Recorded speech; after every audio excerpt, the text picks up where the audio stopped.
Assalamualaikum warahmatullahi wabarakatuh. Bagaimana kabar semuanya? Mudah-mudahan dalam kondisi sehat ya. Ketemu lagi di mata kuliah manajemen keuangan lanjutan. Kali ini pertemuan ketiga setelah UTS ya. Tidak terasa sudah 3 pertemuan, tinggal 4 pertemuan lagi sampai dengan ujian akhir semester. Untuk pertemuan kali ini kita akan bahas terkait manajemen keuangan internasional. Jadi dalam pelaksanaannya ya, perusahaan tidak lepas yang namanya melakukan transaksi jual beli ya, atau dagang, baik barang yang diperdagangkan ataupun jasa seperti itu. Nah, konsep yang akan kita pelajari terkait manajemen keuangan internasional adalah menekankan pada aktivitas perusahaan multinasional, yaitu untuk perusahaan yang memiliki anak-anak perusahaan, cabang-cabang, dan afiliasi yang berlokasi di negara-negara lain. Bisa jadi misal ya, perusahaan luar negeri yang ada di Indonesia atau perusahaan Indonesia yang membuka cabang di luar negeri. Latar belakang melakukan ekspansi ke luar negeri ya, mendirikan anak-anak perusahaan, cabang ataupun afiliasi di luar negeri untuk berekspansi, ada beberapa alasan yang bisa menjadi dasar gitu ya. Yang pertama, karena mencari pasar baru ya, tujuannya adalah untuk memproduksi dan menjualnya di pasar luar negeri. Jadi pasarnya tidak hanya pasar Indonesia saja dalam negeri, tetapi juga menjual di pasar luar negeri. Yang kedua, untuk mencari suplai bahan baku ya. Nah, misalnya perusahaan Indonesia ya dalam membuat sepatu, misalnya sepatu kulit. Nah, untuk bahannya itu berasal dari luar negeri. Nah, oleh karena itu, misalnya ya, perusahaan Indonesia ada yang membuka cabang gitu ya, atau ekspansi di luar negeri dengan tujuan untuk mencari suplai bahan baku. Atau mungkin banyak yang terjadi adalah perusahaan luar negeri yang ada di Indonesia gitu ya, banyak cabangnya di Indonesia. Kemudian mengeksploitasi bahan-bahan yang dapat dijumpai di negara lain, yang mempelajari, misalnya Indonesia kan terkenal sekali ya dengan keanekaragaman hayatinya gitu ya, ada tumbuhan yang beraneka ragam, ada rempah-rempah dan segala macam. Nah, dengan mengeksploitasi hal-hal tertentu, misal di pegunungan itu kan ada tanaman teh gitu ya, dieksploitasi dan sekarang jadi minuman teh yang menyegarkan ya. Yang ketiga, meminimumkan biaya-biaya atau cost minimize ya, mencari dan berinvestasi pada fasilitas-fasilitas produksi luar negeri yang biayanya lebih rendah. Jadi tujuannya adalah untuk meminimumkan biaya ya, agar keuntungan atau laba yang diperoleh tinggi gitu ya, dengan cara mencari dan berinvestasi pada fasilitas-fasilitas produksi luar negeri dengan biaya yang lebih rendah. Selain itu juga bisa untuk memperoleh teknologi baru ya. Contohnya misal dalam industri pertanian gitu ya. Nah, di luar negeri kan untuk teknologi sendiri sudah semakin canggih dalam menanam padi, tidak lagi human-nya yang menanam gitu ya, tapi menggunakan mesin. Itu bisa menjadi sharing knowledge ya bagi petani-petani yang ada di Indonesia atau perusahaan-perusahaan yang bergerak di bidang pertanian dalam hal ini. Selanjutnya, meningkatkan efisiensi dari produksi. Tujuannya kembali lagi untuk efisien itu berarti terkait dengan biaya gitu ya. Dalam proses produksi biayanya semakin kecil, harapannya seperti itu, tapi tetap hasil produksinya bagus kualitasnya. Yang ketiga, menghindari kendala ataupun rintangan-rintangan politik dan regulasi ya, karena setiap negara dengan kekhasannya punya aturan atau regulasi gitu ya. Setiap daerah saja di Indonesia gitu ya, dengan berbagai macam misal Pulau Jawa, Pulau Sumatera, Pulau Kalimantan, mungkin perdanya juga akan ada yang berbeda karena menyesuaikan dengan kekhasan dari daerah masing-masing ya, dalam misal ya mengeksplor alamnya untuk tujuan wisata misalnya gitu. Nah itu kan berarti ada regulasinya gitu ya, yang berbeda-beda pula ya. Kemudian mengurangi risiko dengan diversifikasi. Nah ini seperti yang kita pernah tahu ya, bahwa yang namanya investasi tidak dilakukan pada satu tempat saja. Ibarat kata itu menaruh telur ya, jangan dalam satu wadah gitu ya. Ketika satu wadah itu jatuh, maka telurnya bisa pecah semua. Maka solusinya adalah menaruh telur itu di beberapa wadah. Ketika satu wadah jatuh, masih ada wadah yang lain yang berisi telur. Nah begitu juga dengan risiko gitu ya. Ketika ada cabang di A, di perusahaan A, di perusahaan B, di negara A, negara B, atau daerah A, daerah B gitu ya. Nah ekspansi itu kan bisa dengan akuisisi atau segala macam hal lainnya yang bisa dilakukan. Nah misalnya salah satu cabangnya itu tadi mengalami kerugian, masih ada cabang-cabang lain yang misalnya dapat memberikan keuntungan bagi perusahaan. Selanjutnya MNC ya, atau multinational corporation ini didefinisikan sebagai perusahaan-perusahaan yang terlibat dalam suatu bentuk bisnis internasional. Ini diawali dengan kegiatan ekspor dan import gitu ya. Nah, jadi awal mulanya gitu ya, perusahaan terlibat dalam bisnis internasional ya dengan adanya ekspor dan import ya. Selanjutnya setelah adanya kegiatan ekspor dan impor ini, maka bisa menemukan kesempatan investasi baru sampai membentuk anak perusahaan gitu ya. Ya, jadi mulai ada banyak relasi di negara-negara lain, mulai tahu bagaimana kebutuhan yang diperlukan di negara tersebut gitu ya. Nah, untuk mempermudah, misalnya akhirnya membuka cabang ya di negara tersebut, tujuannya untuk mensuplai produk gitu ya, karena kebutuhan konsumen yang tinggi misalnya kan produk dari perusahaan itu. Tujuan MNC adalah spesifiknya untuk memaksimalkan pengembalian pemegang saham sebagaimana diukur dengan jumlah keuntungan modal dan dividen berdasarkan tingkat risiko tertentu. Ya, tujuan spesifiknya adalah untuk biasanya kalau ditanya tujuan perusahaan utamanya apa? Memaksimalkan kekayaan para pemegang saham atau shareholder wealth maximization. Nah, kalau spesifiknya adalah usaha keras untuk memaksimalkan pengembalian pemegang saham sebagaimana diukur dengan jumlah keuntungan modal dan dividen gitu ya. Jadi ketika untung ya dari investasi yang dilakukan dan juga memperoleh dividen, maka bisa memakmurkan para pemegang saham. Dan sebaliknya, selain memakmurkan para pemegang saham, juga meminimumkan risiko bagi pemegang saham untuk tingkat pengembalian tertentu. Jadi risikonya rendah lah, paling enggak tetap ada pengembalian ketika para pemegang saham tersebut berinvestasi di perusahaannya gitu ya.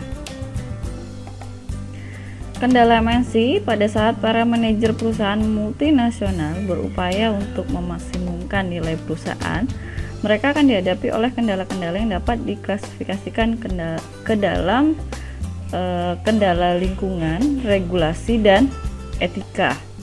Nah, maksudnya di sini nilai perusahaan adalah nilai dari perusahaan itu ya, ketika perusahaan itu misalnya saat ini dijual, nilainya berapa gitu ya.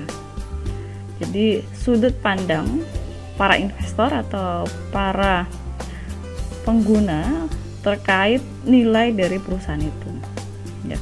semakin bagus kinerjanya, ada yang diukur dengan harga saham gitu ya, semakin tinggi harga saham maka semakin tinggi pula nilai perusahaan. Ada juga nilai perusahaan ini diukur menggunakan Kobinsky gitu ya.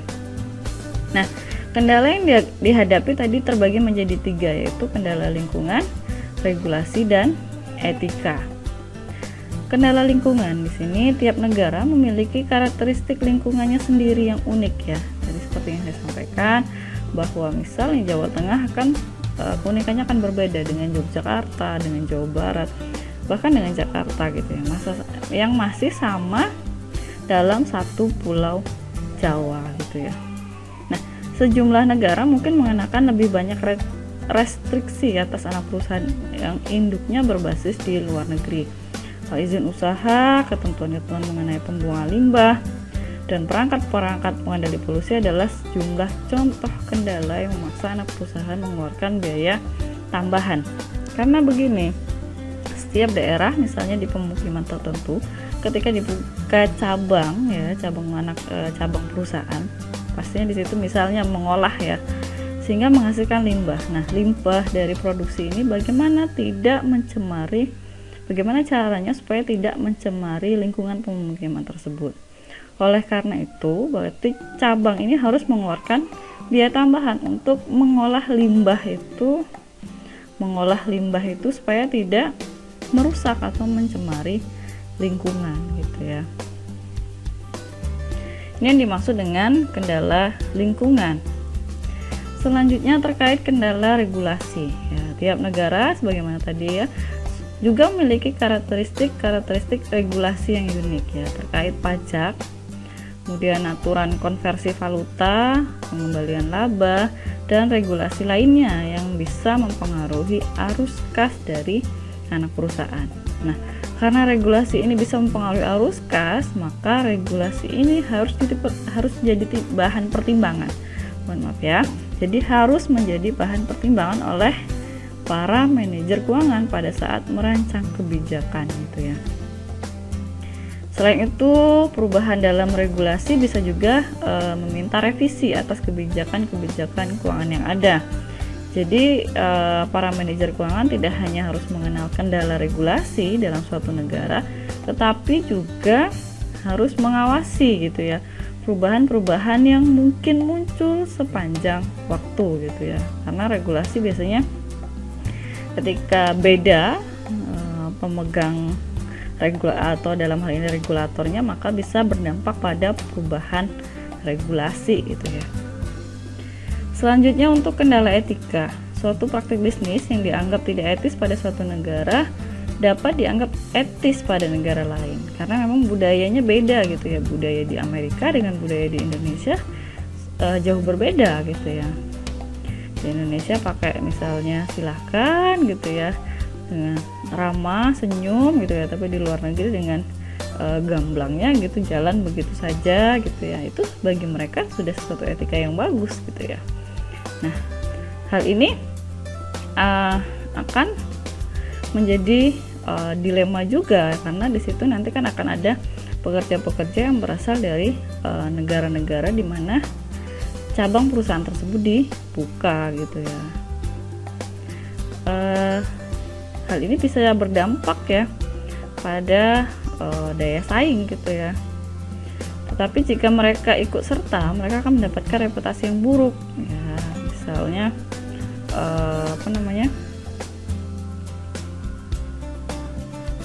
perlakuan khusus gitu ya, seperti tarif pajak gitu ya. Tarif pajak di negara itu ada yang 0 gitu ya, 0% atau 0% gitu ya.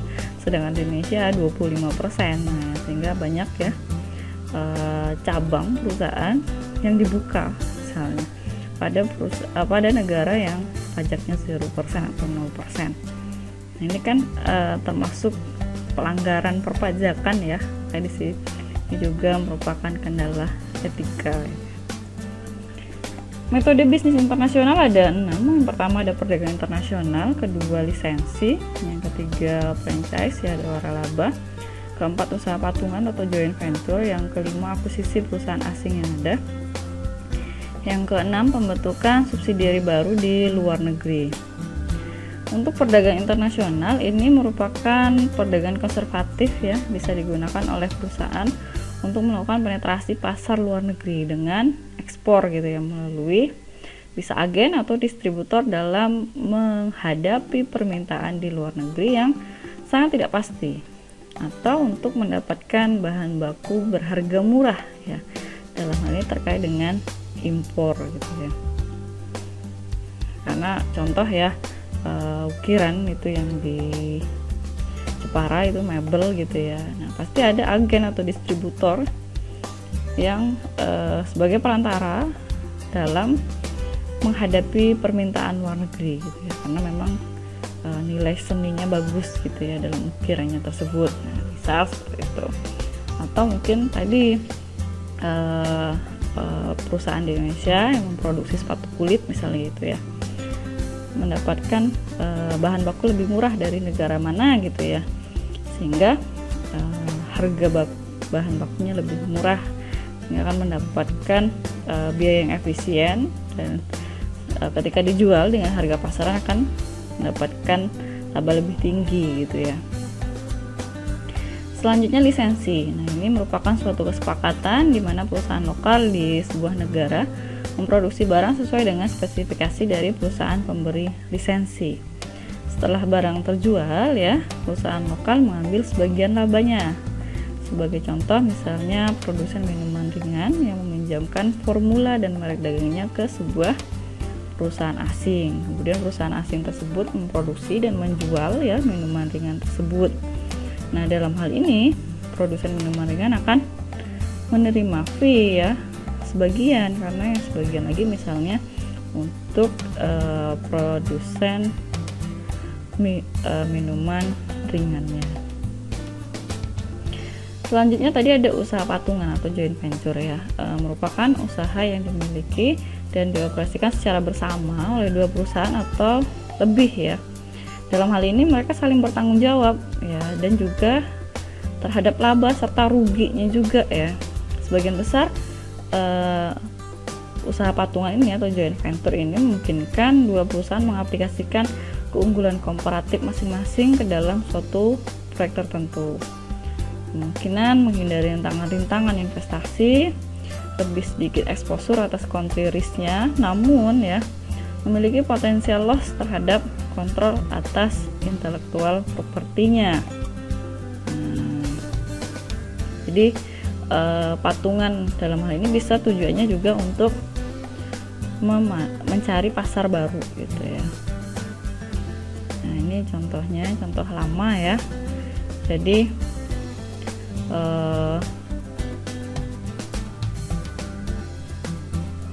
dua kegiatan yang berbeda, nah, mereka saling join gitu ya, tujuannya untuk mendapatkan tambahan pangsa pasar baru ya.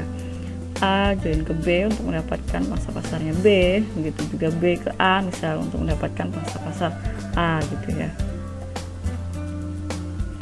Selanjutnya ada franchise atau waralaba, merupakan kesepakatan di mana sebuah perusahaan menyediakan strategi penjualan atau pelayanan tertentu, bantuan, dan mungkin juga investasi awal kepada franchisee atau perusahaan yang diberi franchise dengan imbalan fee secara periodik ya. Bisa kita lihat di sekitar kita banyak sekali ya waralaba gitu ya. Selain ini ya, Sel Alfa, Indo, kemudian mungkin ada yang tahu SRC itu ya, banyak sekali gitu ya. Itu kan dalam bentuk bantuan ya, bantuan dalam pengelolaan tokonya gitu ya. Akuisisi perusahaan asing yang ada ya, perusahaan sering mengakuisisi perusahaan lain di luar negeri. Tujuannya adalah untuk memasuki pasar luar negeri ya. Akuisisi memungkinkan perusahaan-perusahaan untuk mengendalikan bisnis-bisnis luar negerinya secara penuh dan mendapatkan pangsa pasar dalam jumlah besar secara cepat gitu ya. Karena misalnya B di negara Malaysia gitu ya, Indonesia mengakui B, maka Indonesia bisa segera mendapatkan pangsa pasar yang dahulunya punya si B yang ada di Malaysia, karena tadi sudah diakui sisi gitu ya. Selanjutnya adalah pembentukan subsidiari baru di luar negeri. Nah, perusahaan-perusahaan juga bisa melakukan penetrasi pasar luar negeri dengan cara mendirikan operasi-operasi baru di luar negeri dengan tujuan untuk memproduksi dan menjual produk-produknya. Seperti halnya akuisisi, metode ini memerlukan investasi yang cukup besar gitu ya. Karena pembentukan subsidiari baru ini lebih disukai ya dibanding akuisisi. Karena apa? Karena operasi-operasi anak perusahaannya bisa dimodifikasi sesuai kebutuhan dari perusahaan induknya. Selain itu, jumlah investasi yang dibutuhkan lebih kecil dibandingkan tadi biaya akuisisi. Namun ya, ketika perusahaan belum beroperasi dan belum memiliki basis pelanggan, maka perusahaan belum memperoleh reward dari investasi yang dilakukan tersebut gitu ya. Nah, di situ ada masa tunggunya gitu ya. Kita lihat di sini ya. Selanjutnya kita akan bahas terkait risiko internasional ya. Pertama adalah risiko fluktuasi nilai tukar. Fluktuasi nilai tukar ini bisa mempengaruhi permintaan luar negeri terhadap produk perusahaan. Pada saat nilai tukar valuta negara asal menguat, maka produk-produk yang didenominasi dalam valuta asing tersebut bisa menjadi lebih mahal bagi pelanggan-pelanggan luar negeri. Nah, karena mahal itu bisa menyebabkan penurunan permintaan. Nah, ketika permintaan turun maka akan menyebabkan penurunan arus kas masuk untuk perusahaan tersebut gitu ya. Misal tadi mebel yang di Jepara gitu ya. Nilainya bagus tapi karena nilai tukar falasnya dari Indonesia itu menguat gitu ya, maka permintaan dari luar negeri semakin menurun gitu ya, karena produk tersebut mahal misalnya seperti itu. Nah, ini akan berdampak pada penurunan kas perusahaan mebel yang ada di Indonesia. Risiko yang selanjutnya adalah risiko politik ya. Pada saat perusahaan multinasional membentuk anak perusahaan di negara lain, mereka terbuka terhadap risiko politik, yaitu tindakan-tindakan politik yang diambil oleh pemerintah atau publik setempat yang bisa mempengaruhi arus kas dari perusahaan. Nah, ini seringkali dipandang sebagai bagian dari risiko negara atau country risk ya. Contoh ya, sebuah pemerintah mungkin mengenakan pajak yang lebih tinggi bagi anak-anak perusahaan dari perusahaan multinasional Amerika Serikat sebagai balasan karena tindakan pemerintah Amerika Serikat. Jadi silang gitu ya. Selanjutnya kondisi-kondisi ekonomi luar negeri ya. Kondisi-kondisi ekonomi luar negeri, perusahaan multinasional memasuki pasar asing ya untuk menjual produk dalam pasar tersebut.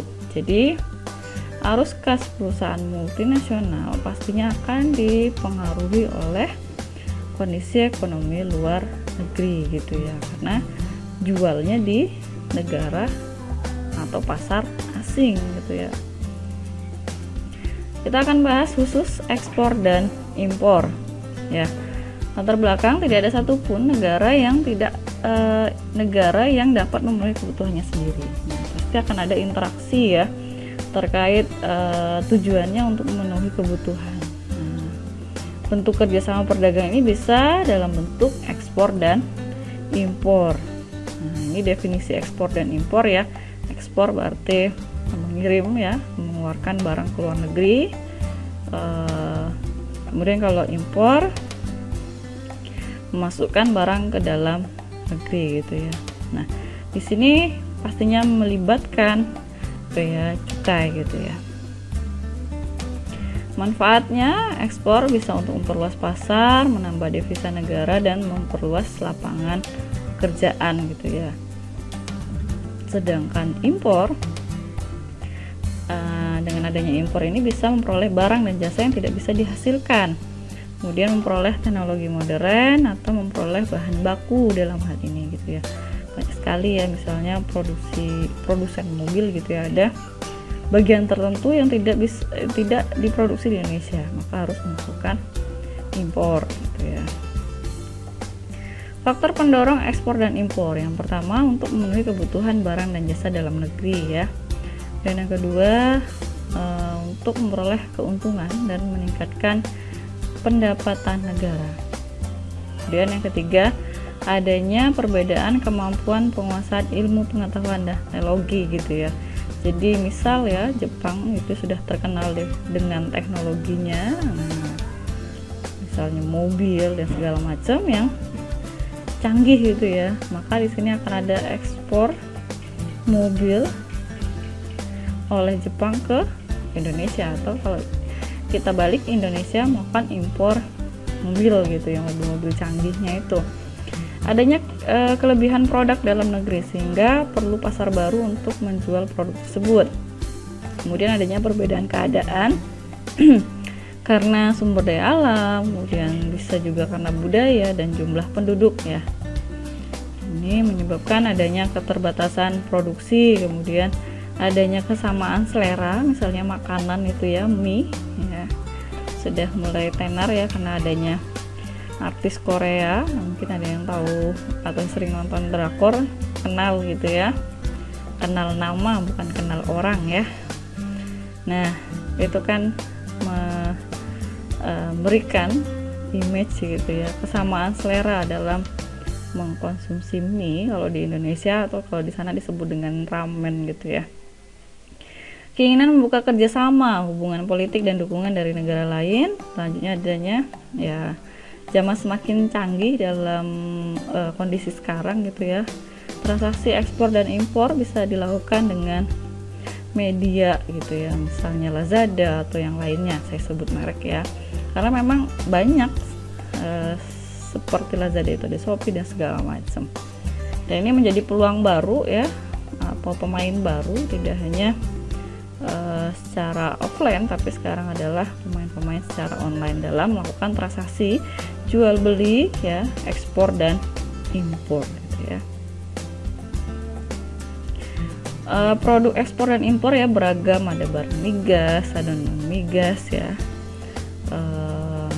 Untuk jenis-jenis ekspor ada ekspor biasa dan juga bisa juga dalam hal ini barter ya, jadi tuker gitu ya. Jadi tidak menggunakan pembayaran dalam mata uang, dalam ini rupiah ya. Kemudian ada konsinyasi, adalah pengiriman barang ke luar negeri untuk dijual, sedangkan hasil penjualannya dilakukan sama dengan hasil ekspor biasa.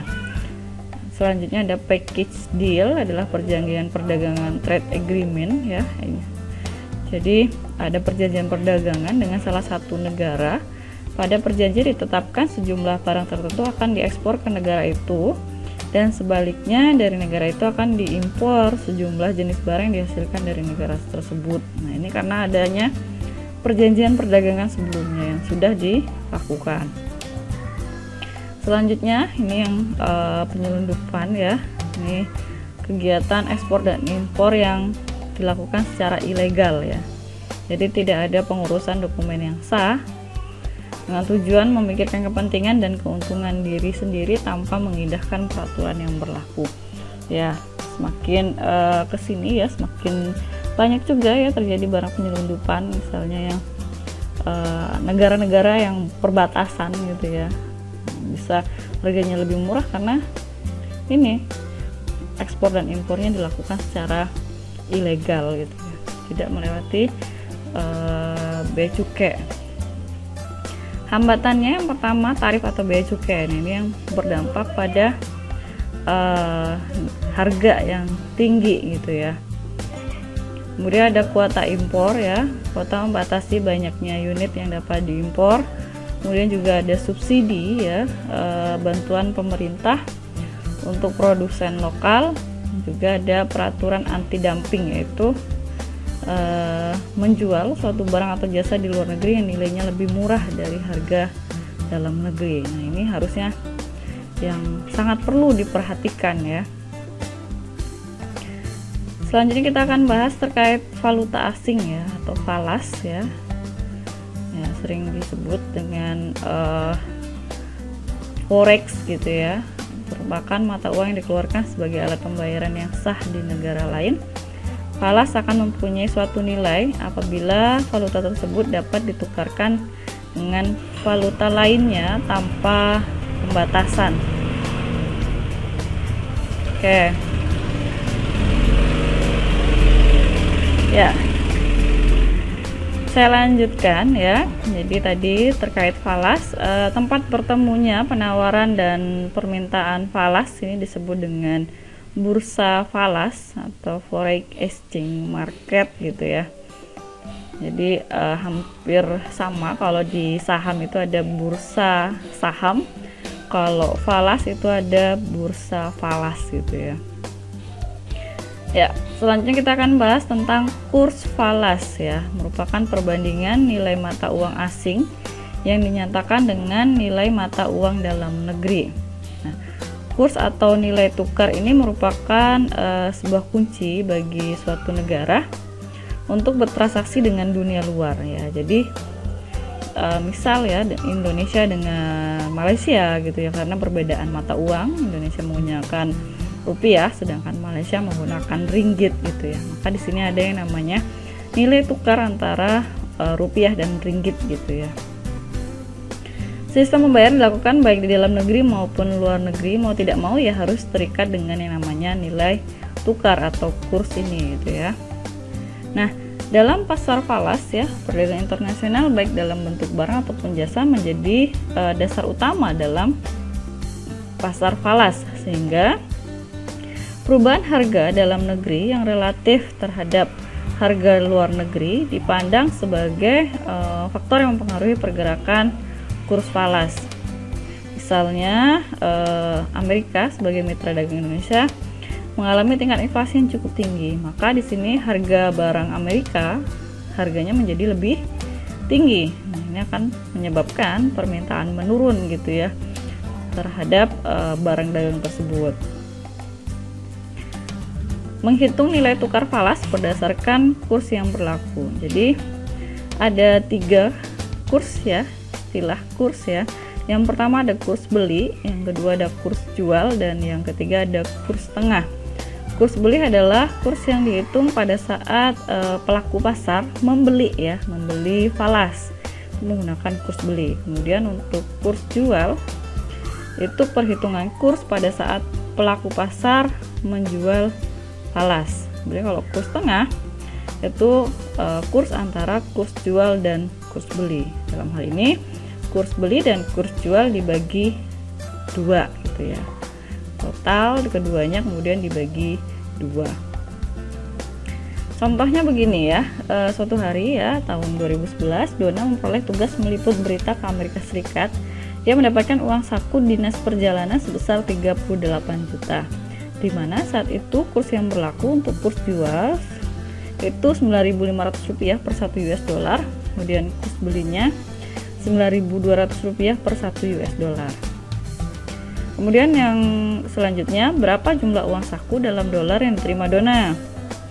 Kemudian di Amerika Dona menggunakan uang sebesar 3.000 US dollar. Setelah kembali ke Amerika, Dona menukarkan sisa uangnya dengan rupiah. Kurs yang berlaku saat itu, kurs jualnya adalah 9.750 per 1 US dollar dan kurs belinya adalah Rp9.425 per 1 US dollarnya. Pertanyaannya adalah berapa jumlah rupiah yang diterima Dona. Nah, untuk menjawab ini ya, jika Dona menukarkan rupiahnya ke dolar ya 38 juta, maka 38 juta itu dibagi dengan 9.500 gitu ya, ketemu 4.000 US dollar ya.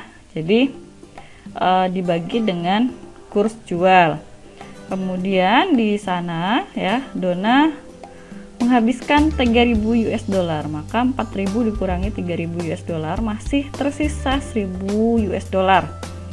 Kemudian 1.000 US dollar ini ditukar ke rupiah, berarti menggunakan kurs beli ya. Jadi sisa uang Dona 1.000 kali 9.425, maka sisa uang Dona adalah 9.425.000 rupiah. Oke, ini latihan soal. Nanti setelah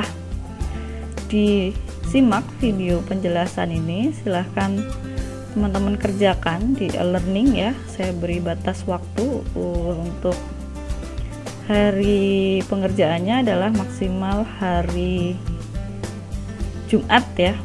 Hari Jumat batasnya adalah sesuai dengan batas akhir perkuliahan masing-masing gitu ya. Jadi yang kuliah sore perkuliahan sampai jam 6, maka sampai dengan Jumat jam 6 ini adalah batas akhir pengerjaan latihan soal.